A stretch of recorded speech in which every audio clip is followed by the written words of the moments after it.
Good afternoon, friends, and welcome once again to Church in the Village. So good that you could join us today from your homes, watching either on 988, 89, perhaps in the terrace, the lodge, or some of you are watching this on YouTube. We're so glad you're able to do that. Trust you're having a good day so far. I wanted to start off by reading a memo from our President and CEO of Shepherd Village to honor today women in recognition of International Women's Day. To the wonderful women of Shepherd Village, in 1977, the United Nations declared March the 8th as International Women's Day, a day each year when the world should celebrate, recognize, and remember women and the accomplishments they have made to society. Shepherd Village is truly a beautiful tapestry of international women, threads gathered from all over the world, textured and colored by our cultures, personalities, and lived experiences. Who knew that together we would one day be blessed to call Shepherd Village our home or our workplace? Today we salute the many men and women who have tirelessly to secure and defend the rights of women. May we be faithful role models for the generation of younger women following in our footsteps. If you choose to celebrate your womanhood today, I applaud you. Sincerely, Wendy Beckles, President and CEO of Shepherd Village. Like Wendy, I want to recognize the women in our midst. Now, the majority of residents in Shepherd Village are women. We men know that. This is not to downplay our men. Men, do not get upset. You are valued as equally as women, but today is their special day. Because, men have traditionally held the positions of authority and leadership in the church, and while many of those men have contributed and continue to be excellent leaders, we must recognize the vital role of women. In this male-dominated society that we've lived through Christianity, women seem to have been downplayed, but we can never stress their importance enough. And we see throughout Scripture, don't we, many examples of women being involved in some form of ministry, heroic ministry and serving ministry. There are countless occasions.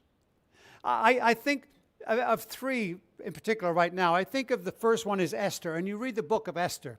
And Pastor John's going to be talking about that in a couple of weeks. Esther risked her life to save the nation of Israel from being eradicated. In fact, if it were not for Esther, it's doubtless there would be no Israel today. That's why the Jews celebrate Purim, which is the day to celebrate what Esther did. I remember in Esther, Mordecai says, "Who knows but that you have come to your royal position for such a time as this?" In other words, it wasn't by chance that Esther became the king's wife. And then she said, knowing that if she went to the king and pleaded with him that she could be executed, she said, "I will go to the king, even though it is against the law, and if I perish, I perish." Such bravery. And she did, and she didn't perish. The king heard her voice. And you know the rest of the story. That's a woman of heroism, a brave woman. And then we have Deborah in Judges chapter 4, a woman, a female judge, the only Hebrew judge that we see in the Bible. She would sit under the palm tree between Ramah and Bethel in the hill country of Ephraim, and the Israelites would line up for her to rule on a matter.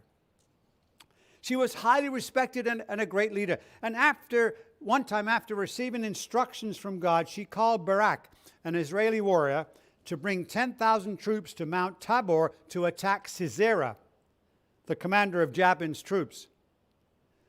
Barak, knowing this woman was a fantastic leader, said, "If you will go with me, I will go. If not, I will not go." He would not go without Deborah's leadership.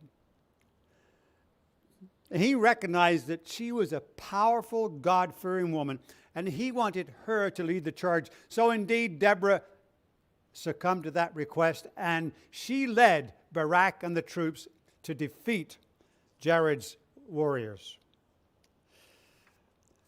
One other woman I think of that wasn't a warrior, she wasn't a heroic person that risked her life. This was a woman of service. And I'm thinking of Mary of Bethany in Matthew chapter 26, and it's also in the other three Gospels. While Jesus was in Bethany in the home of Simon, a jar of very expensive perfume, which she poured on his head as he was reclining at the table. When the disciples saw this, they were indignant. Why this waste? They asked. This perfume could have been sold at high price and the money given to the poor. Aware of this, Jesus said to them, "Why are you bothering this woman? She has done a..." Or you could be a Deborah. Spirit-filled women have enormous potential for leadership. Deborah was a brave leader and an inspiration to all who followed her in warfare. Or be a Mary. Spirit-filled women are not called to lead always, but they will give their most valued possession to my friends. I apologize for the interference we've got on the back of here, but